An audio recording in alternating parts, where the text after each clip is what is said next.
So let's go ahead and talk about something that I saw in the comment section, and it's actually one of the things that I really want to try to stress on this channel more often than not. When I ask for y'all's feedback, and when I ask y'all for ideas for videos, I mean it. I actually do want those ideas, and one of those actually came in the form of this comment right here from Jack Kyle 8414. While I understand and agree with most of your points, I also don't want to be forced to play green in order to keep up with the other 3 to 5 players at my table who are playing green. I think it's acceptable to have mana rocks like Mana Crypt in an EDH deck if you are not playing a ramp-heavy deck like Elves, for example. I want to keep up with the pace of the table without telling my friend, no, you can't play Elves, they ramp too quickly, or playing in a color that I don't like the style of. So I asked, which colors do you have issues ramping in? And they said, colorless, white, and black. Also, thank you for responding. This was a pleasant surprise. And I, of course, said that I may actually make a video on ways to ramp easily in each of those colors, if that might help. The rest of the conversation ain't super important. The most important part is that we are going to talk about the myriad ways you have to ramp, all for under $10. In each of those colors and the ways in which I would use them. So if you want to go ahead and go on that journey with me, I've got a lot of different spells to talk about, so let's go ahead and talk. So everybody knows that green is the color of ramp. It has the most ramp spells, it has the most ramp synergies, and a lot of people do have trouble making sure that they can ramp in colors other than green. But let's go ahead and start with the colorless option, because these cards will apply to every single deck you build, regardless of its color. So if you're playing mono white, all these are perfectly good to use. If you're playing mono black, all these are perfectly good to use. And if you happen to be playing any other colors, these are all still perfectly viable options. Let's start with Everflowing Chalice.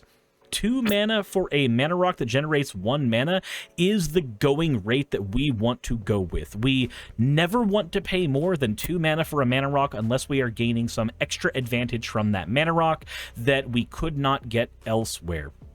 So 2 mana for 1 mana, that's a good return. That's what Everflowing Chalice gives us. If we pay 4 mana into it, it generates 2 mana. That can be good in our colorless decks that are trying to spam out things like Eldrazi. It's just an all-around good card, and you should run it in more decks.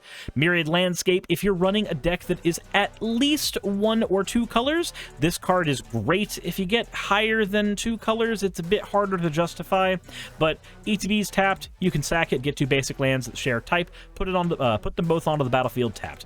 It's a little slow and clunky, but it is a ramp spell-ish that you get to just play in your mana base. It's a pretty good card. It's in most precons. There's a reason for that. Of course, there's everybody's favorite Soul Ring. You can just pay 1, get 2 mana. While I do think this card should probably not exist in Commander, it does, so it's a way you have to ramp.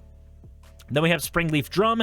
If you're playing a deck that makes a bunch of tokens or dorks or anything on the board that you don't care about swinging with every turn, this is a 1 mana ramp spell that can get us any color of mana by tapping one of those creatures. There's, of course, Commander Quarter's favorite Wayfarer's Bauble. Sack it, get a basic land onto the battlefield tapped. Arcane Signet, this is in every precon. You know what it does. Grab a mana of any color identity. Cold Steel Heart.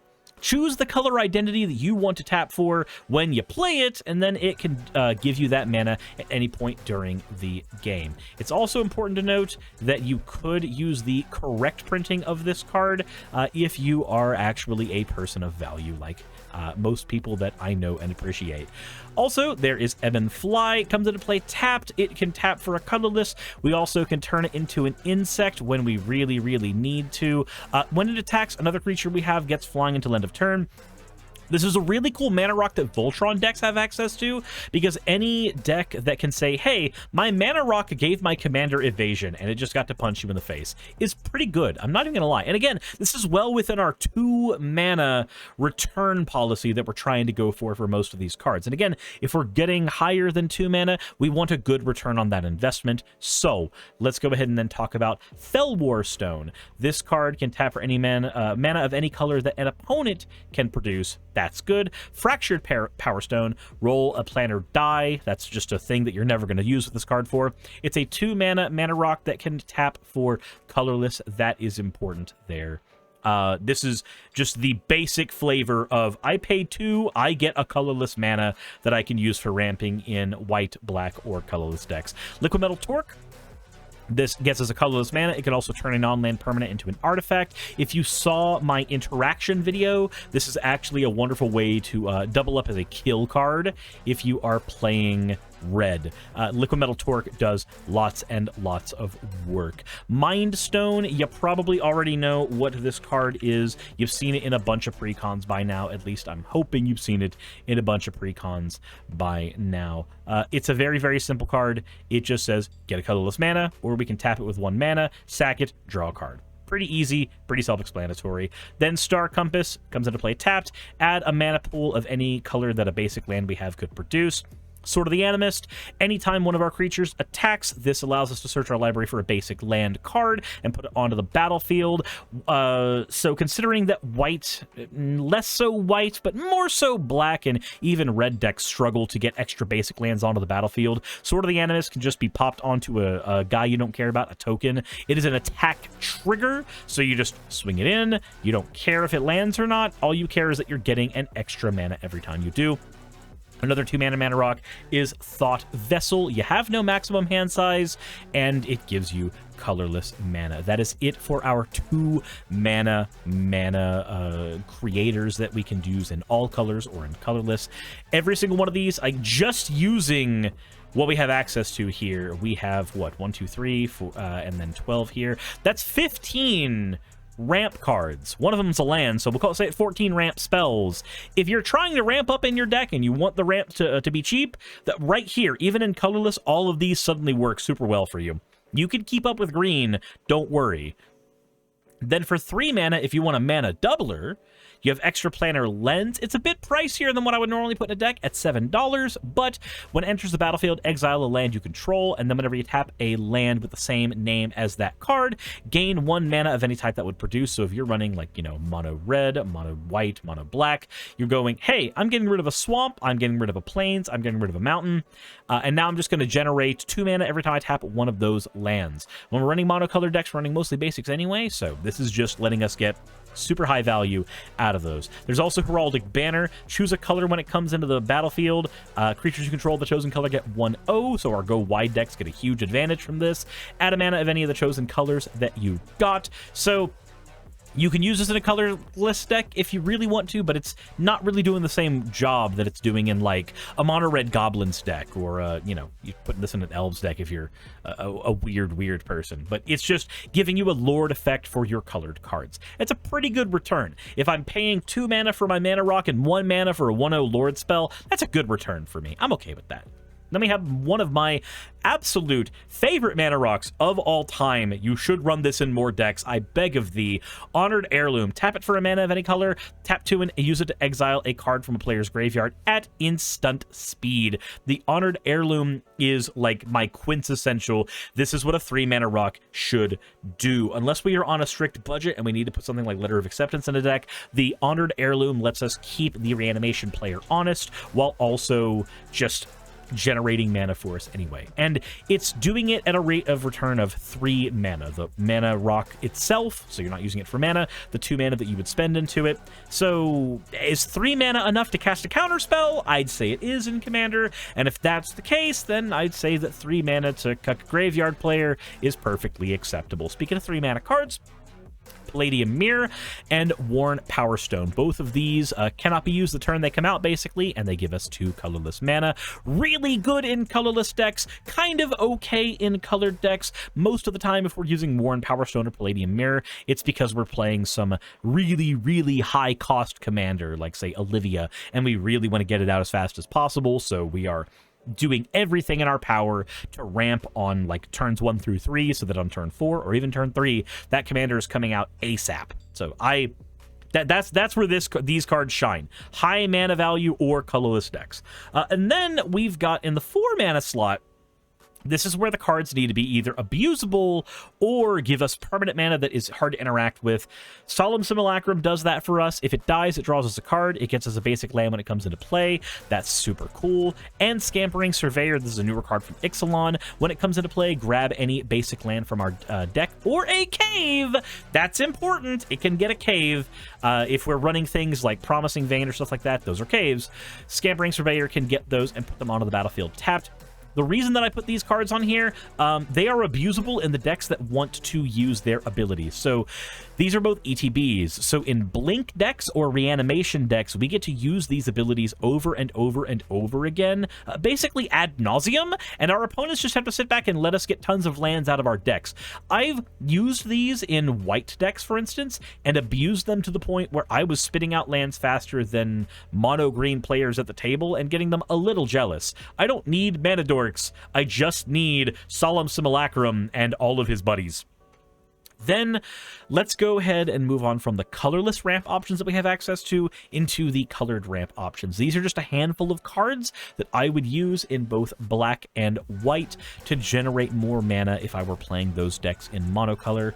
This is just for monocolor. If I'm playing multicolor, then, you know, obviously talismans and signets and stuff like that is being added into the mix. But for just monocolor, in the black section, you have access to Cabal Stronghold, under 10 bucks. If you want to pay $20, you got to Cabal Coffers. I have it in braids. I'm not above running the card, but Cabal Stronghold, add a black mana for every basic swamp you control. If we're playing monocolored decks, we have a lot of basic swamps, so this is just a good card. Also, if you happen to be running on a not budget, Urborg can turn your other lands that are basic but not swamps into basic swamps. So fairly certain that interaction is fun. Charcoal Diamond is a 2-mana rock that taps for black. I don't know what else to say. It's just the return we're looking for on a mana rock. It is exactly what the doctor ordered. Leaden Mirror, same thing. It's a 1/1 creature that gives black to our mana pool. Creatures are, unless there's something like Sad Robot or, you know, the Gnome here that do their thing, and then if they die, we don't care, or, you know, we get an upside to it like Solemn Simulacrum, we generally don't want to rely too heavily on 2-mana mana dorks, because if they're not Paradise Druid, they don't protect themselves from things like, you know, lightning bolts. But if you are playing a monocolor deck, especially like an Aristocracy deck in black, then your mana being attached to a creature ain't a bad thing, because sometimes you just need to use that creature for value over and above what it's trying to give you. And then again, on the more expensive side, along with the Cabal Stronghold, there is the Jet Medallion. All your black spells cost 1 less. This is just a beautiful, beautiful card that we have access to. And if you are playing Magic the Gathering and you want to cast lots of spells, then Jet Medallion can be combined with one of our 4-mana options, the Defiler of Flesh. I did mention that our 4-mana options want to be doing extra stuff over and above what we're doing. So here's what the Defiler Flesh does. It turns at least 1 black pip on any of our cards into a Phyrexian black pip, so we can pay 2 life instead of casting black for it. So if we've got the Jet Medallion and a Defiler Flesh on board, any of our 2-mana kill spells, like say Murder or Doomblade, suddenly these are free spells. We're not paying for them. We're just casting them. We don't care. If our commander is something like Vran, that's a 2-mana commander, we're not paying mana for it anymore. These aren't, you know, ramping the same way Charcoal Diamond is, where it's mana we're spending into things. It lets us just spit out cards ad nauseum with our opponents not being able to do anything about it. Defiler Flesh, Jet Medallion, these cost reducers are super, super, super good. So I would highly recommend trying them out if you have not already. But then we get to the white ramp. This one's a bit more extensive because white has access to a couple extra cards here. They are the Knight of the White Orchid and the Loyal Warhound. They're kind of similar, but not quite the same cards. When the Loyal Warhound enters the battlefield, if somebody has more lands than you, if you're mono white, they probably do, then put a basic plains from your deck into the battlefield tapped. That's interesting, but Knight of White Orchid is actually better. When it enters the battlefield, if an opponent has more lands than you, put a plains card onto the battlefield untapped. This is why it's 2 white pips instead of 1 colorless and a white pip. This can let us get dual lands out. That's really important. It can also just... paying 2 mana and getting a land out of the battlefield untapped, that's what green does with shit like Nature's Lore in 3 visits. This is giving you exactly what you want in exactly the mana cost that you want it to be. And then in terms of other 2 mana rocks, we got the Marble Diamond and the Gold Myrrh. Same argument as the Charcoal Diamond and the Leaden Myrrh. They are just the rate of return that we want on our mana. Pearl Medallion, same as the Jet Medallion. We also have the Defiler of Faith for the same reason we have the Defiler of Flesh. This one costs another mana. I'm less big on the Defiler of Faith than I am on the Defiler of Flesh. It makes dudes, which is okay in some decks that care about that, but really, the only time I've liked this one specifically outside of like big mana white decks or my white Reanimator deck where I was generating enough life to not care about any of what I was having to deal with the Defiler of Faith, is when we're playing something like the Enchantment Commander from Wilds of Eldraine, where we want all of our enchantments to be basically free. In that deck, you basically just drop the Defiler of Flesh and Defiler of Faith down, and then you have all your, like, 1 mana auras that you're paying for free, and then you're generating draw power with them off of things like SRAM. There's decks that it's in. It's not as ubiquitous, though, as the Defiler of Flesh for me. Then we have Archaeomancer's Map. When it enters the battlefield, search your library for 2 basic planes, put them into your hand, and then if a land enters the battlefield under your opponent's control, if they have more lands than you can put a land from your hand into the battlefield. This is basically a budget burgeoning that also gets us lands from the deck. It's a bit unwieldy at first, but once you get the rhythm of when you want to play this and how you want its effect to go, it is just a beautiful, beautiful card. I wouldn't run it in things like Blink decks, for instance, because those decks have other ways of abusing getting lands out, like the Core Cartographer I'll mention in a second, but it is generally just good white ramp. And then there's Core Cartographer. When it enters the battlefield, grab a plains from your deck, put it in the battlefield tapped, and shuffle your library. Note, it says plains, not basic plains. This is grabbing you your dual lands, any of your typed lands. This is grabbing you basic plains if you really want it to. And of course, it is blinkable, and unlike the Loyal Warhound or the Knight of the White Orchid, it has no restriction on it the same way that our other cards did. We are not restricted to, oh, if an opponent has more lands than us, we get benefit. No, we just get benefit with Core Cartographer. So if you're playing the colors that you mentioned, Jack Kyle, then these are the cards that I would use. And remember, you've always got access to all of these colorless options here. They're just helpful when you are deck building to know that you've got access to all of these. But if you want your specific colored options, then you've got these guys, you've got the Defilers, you've got access to your white ramp here. I will provide a list of all of these cards in the description below, so hopefully that will help out with that particular question. If any of you have any other questions or deck building questions or issues you've had playing Commander, please let me know in the comment section below. I'd love to go ahead and give advice. I play a lot, and I happen to be in a very competitive area. For those who don't know, the Atlanta area for Georgia is a very competitive card game hub, and that is the area in which I play, so I get a lot of exposure to the CDH crowd, to the casual Commander crowd, the jaded casual Commander crowd that have only played with the CDH players who think that just taking a couple tutors out of their CDH deck makes it casual. I've played with all of those types, and that was my introduction to Commander outside of when I played it like once as a kid. So I get a lot of data very, very quickly in this environment. So if you have any other questions, please let me know in the comment section below. Hit the like button if you haven't already. And remember, this is the correct printing of Cold Steel Heart. There is no other printing of this card. They don't exist. Insert end of video tagline here.